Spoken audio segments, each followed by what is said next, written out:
असं म्हणतात की आपली सावली कधीच आपला पाठलाग सोडत नाही. पण आज चक्क चमत्कार झाला. आज आपल्या सावलीने आपला पाठलाग सोडला. हो, अहो चमत्कार नाही, तर आज त्यामागे एक विज्ञान होतं. तर आज होता शून्य सावली दिवस, म्हणजेच झिरो शॅडो डे.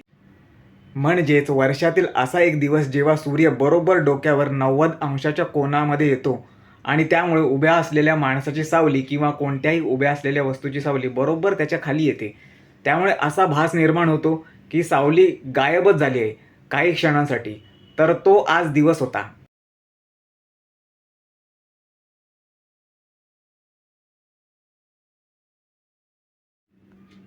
दुपारी बरोबर 12 वाजून 35 मिनिटांनी पाण्याच्या उभ्या असलेल्या बाटलीची सावली बरोबर तिच्या खाली जाते. त्यामुळे असा भास निर्माण होतो की हिची सावली गायब झाली आहे.